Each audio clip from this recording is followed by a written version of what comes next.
nourishing balanced bowls for you this week. Feel free to mix and match the ideas from each bowl, even if it's just one element that you take from one of the bowls and you add it into whatever you're doing this week. That's my job done. For more of my recipes, you can head over to my website, www.tishwonders.co.uk. Let's jump straight into this first nourishing bowl. Let's go, let's do it. For the first bowl, we're gonna cook my butterbean and leek mash, honey and mustard salmon. We're gonna serve it with some balsamic, beetroot and cherry tomatoes, and we're gonna have a little bit of tenderstem on the side. Cooking and eating this felt so nostalgic. I was reminded how incredible this butterbean mash is. It's taken from my ebook Buddha Bowls. It's just a timeless recipe. And if there's something that you need to try out this winter, cozy comfort food, it's definitely this. So we'll be needing some cooked butter beans. We're going to be needing some leeks. Leeks are definitely one of the star vegetables of the season. We're also going to chop up lots and lots of fresh herbs like rosemary and sage just to complement this butter bean mash. Nothing new here. You guys know how much I adore beetroot. So we're going to cook some up and we're going to combine it with some cherry tomatoes. So starting with this beetroot, obviously you could get pre-cooked beetroot from the supermarket if that's easier, if that's more accessible, then that is completely fine. It's still delicious. If you're cooking it from raw like me, there are a few methods. You could either pressure cook it if you have a pressure cooker, which I find is the easiest method. You could roast it. You could peel it and then steam it if you want to. To pressure cook, I just simply put my beetroot into the pressure cooker whole. I cover the pot with water and I put it on the heat for about 20 to 25 minutes. Simple. For the honey and mustard salmon, we're going to make the marinade. So we'll combine some extra virgin olive oil with some mustard. I'm using some Dijon mustard, a touch of honey. I'm using this lemon rub seasoning, which works really well as a fish seasoning. You don't have any type of extra fish seasoning, that's fine. The marinade will be perfect as it is. I squeezed in lots of lemon juice and just gave everything a good whisk. So grabbing my salmon fillets, I gave them some generous salt, along with some ground black pepper. I also placed on some garlic powder, some garlic granules, and then I just poured over that honey and mustard marinade, making sure everything was covered well. I also poked some little holes into the fish just so the marinade would seep in, so it would get deep. If time affords, you can leave your fish to marinate for about an hour or so in the fridge. However, if you don't have time and you're cooking it straight away, that's absolutely fine. You can grab a baking sheet and cook it in a 190-degree oven. These are quite juicy salmon pieces, so I'm going to leave mine in for about 20 minutes or so, but obviously be the judge depending on the size and the type of salmon that you're cooking. For this irresistible butterbean and leek mash, we're going to start by finely chopping up lots of fresh garlic, followed on by finely slicing up some leeks. So with the leeks, we are going to place them into a colander and we're just going to wash them really well. You want to make sure that your leeks are thoroughly washed. So grabbing a pan, you want to heat your pan on a medium heat. Once it's heated, you can go and swirl in a little touch of olive oil. We'll then place in the leeks, all of that chopped garlic, and we can just give it a little bit of salt. We want to extract all of the flavor from these leeks, so just be patient with them. Just cook them down, give them time, just keep everything moving in that pan. You can go ahead and add in some black pepper. So when it comes to choosing herbs for this butterbean and leek mash, in my personal opinion, woody herbs like sage and rosemary and thyme work best. But that's not to say that you can't add in any fresh herbs that you have available, any fresh herbs that you actually enjoy. Finely chopped up some sage and some rosemary. Parsley would work well in this. Dill would work well in this. You can definitely adapt this recipe just to suit your needs. So yeah, I placed in all of my finely chopped herbs and just continued mixing everything. Once the leeks were properly cooked and the garlic was fragrant, I just set everything aside. So for the butterbean mash itself, I just opened up my jar of butter beans, just giving them a good wash and rinse. So we want to heat the butter beans. I placed them into a pot with some fresh water, just heating them up. I then rinsed the water off, placing the warmed butter beans back into the pot.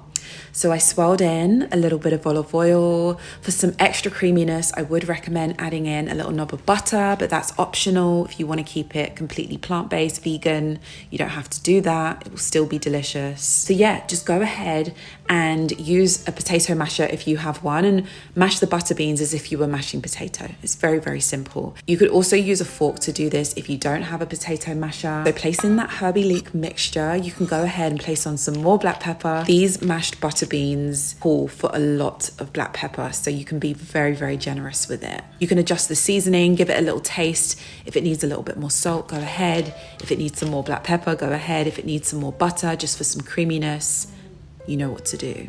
So this is why I love pressure cooked beetroot so much. I prepare a big pot just so I can have some extra during my week because it's such an easy addition to add to anything that I'm eating. I feel like pressure cooking it just locks in all of the flavor, all of the goodness. So I prepared this little side, this balsamic beetroot and chopped cherry tomatoes. So yeah, I just placed the cherry tomatoes into a bowl along with some peeled and chopped beetroot. I drizzled over a little bit of olive oil, swirled over a little bit of good quality balsamic. This one is my favorite. I love it. Placed on a little bit of salt, super simple. So plating up this gorgeous bowl of food, I placed on that butterbean and leek mash, followed on by that juicy honey and mustard salmon, that balsamic beetroot and cherry tomatoes. I also steamed some tenderstem. I loved this one so much that I actually had it the next day for dinner, doing the same thing, but just serving it up with a little bit of rocket. A super high protein, balanced, nourishing bowl full of vibrant foods, full of colorful foods, full of foods that are going to make you feel amazing from the inside out. If there is one balanced winter bowl that you need to try out, it is this one right here, that butterbean and leek herby mash. Never disappoints. Give it a go and let me know what you think. The next Nourish bowl is actually one of my favorite types of bowls to throw together. It's when you have just random ingredients and you just merge it and it works beautifully. So we're going to prepare this Erewhon inspired kale, white bean and avocado salad. I've made it before and it is on constant rotation in my kitchen because it lives up to the hype. It is absolutely delicious. We're going to serve it with some spiced butternut squash, some toasted flatbread croutons, some soft boiled eggs and some feta. It's winter time where I'm at, and even if it wasn't, raw kale is just not my thing, so I'm definitely going to cook the kale for this one inspired salad. We'll be needing some avocado, some pumpkin seeds. I love these pumpkin seeds right here. They are the best. Every time I go to the US, I grab like 5 packs. They are incredible. Butternut squash that we're going to roast up, and some eggs if that's your thing. So starting with the roasted butternut squash, we're going to go ahead and peel and chop up our squash. I just chopped mine into kind of like big cubes, I guess. Yeah, these were kind of chunky cubes. That's what I was just feeling for. So I seasoned with some salt, some black pepper. I placed over a few spices that I think blend really well together. So some ground cinnamon, some smoked paprika, and I gave it a little touch of cumin. Swirling over some olive oil, I just made sure that all of that butternut squash was coated really well. So I just used my hands just to give it a good mix up, give it a good little shake. In that tray, you can place your butternut squash into a preheated oven of 200 degrees, leaving it in there for about 25 to 30 minutes. Just keep an eye on it. You'll know when it's done. So for these flatbread croutons, I'm using my favorite crusted and Malika piadinas. They are incredible. I love these.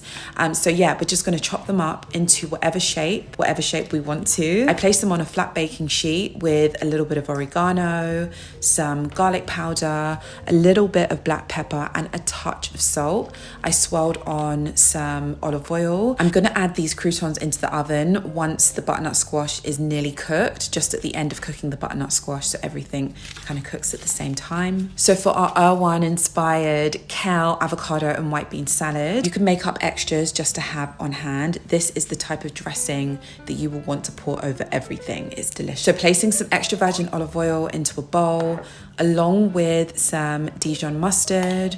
We're going to swirl a little bit of maple syrup in there, along with lots of fresh lemon juice, some cayenne pepper, some salt, and some regular ground pepper.